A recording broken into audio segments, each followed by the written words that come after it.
नमस्कार दोस्तों, कैसे हैं आप सभी। हमारी आज की कहानी है रोटियों की सच्चाई।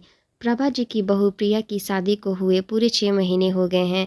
जब से प्रिया बहू बनकर प्रभा जी के घर आई है, तभी से प्रभा मन ही मन सोचने लगी, मैंने तो बहुत कर लिए घर के काम, अब बारी बहू की है। अपनी इसी सोच के चलते प्रभा किसी भी काम में अपनी बहू की हेल्प नहीं करवाती थी। प्रभा जी अक्सर बातों ही बातों में अपनी बहू प्रिया को एक बात जरूर कह देती थी कि देख बहू, हमारे पड़ोस में जो एक नई बहू आई है, उसकी शादी को हुए 1 महीना भी नहीं हुआ है और वह बेचारी पूरे दिन घर के काम करती रहती है। उसकी सास कह रही थी कि हमारी बहू तो खाना भी बहुत ही स्वादिष्ट बनाती है, एकदम नरम नरम रोटियां। लेकिन तेरी बनाई हुई रोटियां कच्ची कच्ची सी लगती है और पेट में दर्द सा हो जाता है। कम से कम रोटियां तो ढंग से बनाना सीख लो। प्रभा जी की बातों से प्रिया को बहुत गुस्सा आया और वह बेचारी मन महसूस कर रह गई। सोचने लगी, मैं तो अच्छे फुलके बनाती हूँ, अगर मेरी रोटियाँ इतनी ही कच्ची होती हैं तो माँ जी फटाफट पता नहीं खा कैसे लेती हैं। मेरी शादी को हुए 1 साल पूरा हो चुका है और माँ जी को अब ध्यान आया है कि मैं कच्ची रोटियाँ बनाती हूँ। टोका टोकी तो माँ जी हर काम में ही करती हैं, लेकिन एकदम से यह कच्ची रोटियों की कहानी पता नहीं कहाँ से उनके दिमाग में आ गई है। जो भी था, प्रिया चुपचाप बिना बोले अपने काम में लग गई। सोचा जब मौका आएगा तब जरूर बोलूंगी, क्योंकि पतिदेव रोहित आर्मी में थे और उनकी पोस्टिंग जम्मू में थी, तो बेचारी उनके साथ भी नहीं जा सकती थी और पतिदेव को घर की छोटी मोटी बातें बताकर उनको दुखी नहीं करना चाहती थी। इसलिए प्रिया सही समय का इंतजार करने लगी। एक दिन प्रभा जी अपनी 3-4 सहेलियों के साथ घर के आंगन में बैठकर बतिया रही थीं। तभी प्रभा जी ने फिर से वही बात दोहराई और सभी के सामने कहने लगी, हमारी बहू प्रिया की शादी को 1 साल होने को आया, अभी तक उसे रोटी भी ढंग से बनानी नहीं आती। क्या करे, मैं तो सोचती थी कि अब बस आराम करूंगी और गर्मा गर्म खाना आराम से बैठकर खाऊंगी। मुझे थोड़े ना पता था कि मेरी बहू को तो रोटी भी बनानी नहीं आती, तो और भला क्या बनाएगी। और आज के ज़माने की बहू तो पता नहीं क्या क्या बनाती हैं। और हमारे पड़ोसी की बहू को देखो, वह तो पूरे घर की जिम्मेदारी अपने सर पर उठाए हुए है, सास ससुर की सेवा में लगी रहती है, ननदों की जी हजूरी करती रहती है। बेचारी सुबह से शाम निकल जाती है, लेकिन मैंने उसको कभी आराम करते हुए ही नहीं देखा। मैं तो कहती हूँ, हे भगवान, ऐसी बहू सबको मिले जो अपने परिवार के लिए एक पल भी आराम ना करे और उनकी प्रत्येक जिम्मेदारी निभाए। प्रभा की सहेलियाँ भी कहने लगी, क्या बात करती हो प्रभा, क्या तेरी बहू को रोटी भी बनाने नहीं आती। मैं तो जब भी तुम्हारे घर आती हूँ तो देखती हूँ कुछ ना कुछ काम में लगी ही रहती है तुम्हारी बहू। एक सहेली ने कहा। तभी दूसरी सहेली ठहाका मारकर हंसने लगी और कहने लगी, प्रभा अब तो खुद ही खाना बनाना सीख ले, वरना बहू के भरोसे तो तुझे कच्ची रोटी ही नसीब होगी। हमारे ज़माने और थे जब हम कितना काम किया करते थे, और आजकल की लड़कियों को तो खाना बनाने में ही परेशानी है, ऐसा ही कच्चा पक्का उतार देती हैं और अपना पीछा छुड़ा लेती हैं। उनकी बातें प्रिया के कानों में पड़ रही थी। प्रिया तपाक से बाहर आई और सभी को प्रणाम किया और सासू माँ की सहेलियों से कहने लगी कि अभी कुछ दिन बाद ही मम्मी जी घर में सत्यनारायण भगवान की पूजा करवाएंगी।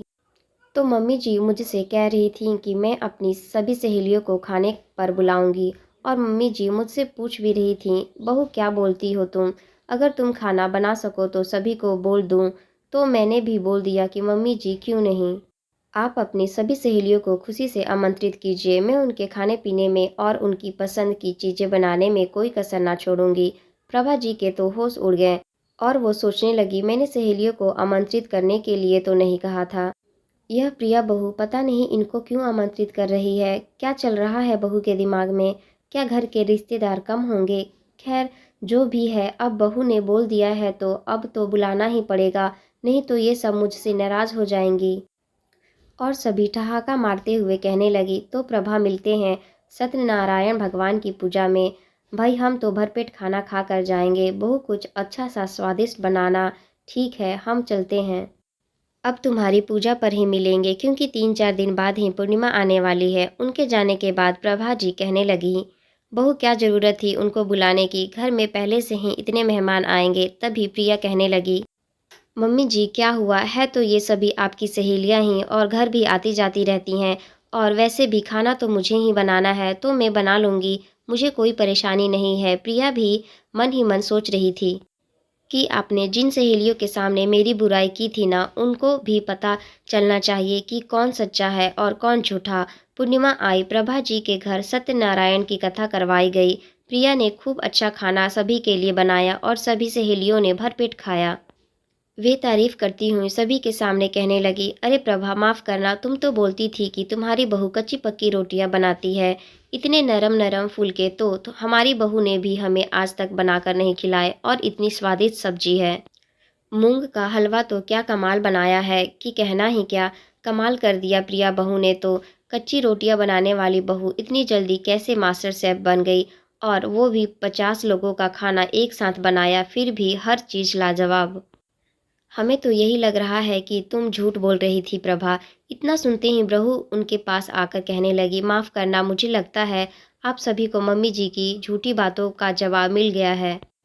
मैंने उस दिन आप सभी की बातें सुन ली थी, जब मेरी सासू माँ आपसे कह रही थी कि मेरी बहू तो कच्ची कच्ची रोटियां सेकती हैं और कई बार मुझे अकेले में भी टोक देती हैं। इसलिए मैंने ही जानबूझकर आपको खाने का न्योता दिया था, ताकि अब आप लोग खुद ही देख सके कि मेरी सासू माँ कच्ची रोटियां खाती हैं या ऐसा खाना, क्योंकि मैं तो हमेशा ऐसा ही खाना बनाती हूँ। अब मेरी सासू माँ की नज़र में ये रोटियां कच्ची हैं और आपकी नज़र में नरम नरम फुलके हैं। मैं मौके की तलाश में थी और आज मुझे मौका मिला है अपनी सच्चाई को सबके सामने लाने का, और परिणाम आप सबके सामने है। दूर खड़ी प्रभा जी ने उनकी बातें सुन ली और शर्म से पानी पानी हो गई। सहेलियां प्रभा जी से कहने लगी, झूठ बोलने की हद होती है प्रभा, तुमने तो कहा था कि तुम्हारी बहू को रोटी भी बनानी नहीं आती, बल्कि तुम्हारी बहू तो इतना अच्छा खाना बनाती है और तुम पड़ोस की बहू की तारीफ करती हो। तुम्हारी बहू की समझदारी देखकर हम तो दंग रह गए।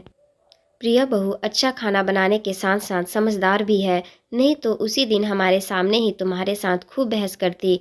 लेकिन प्रिया ने एक अच्छा तरीका निकाला और हमें इनवाइट किया और दिखा दिया कि वह कैसा खाना बनाती है।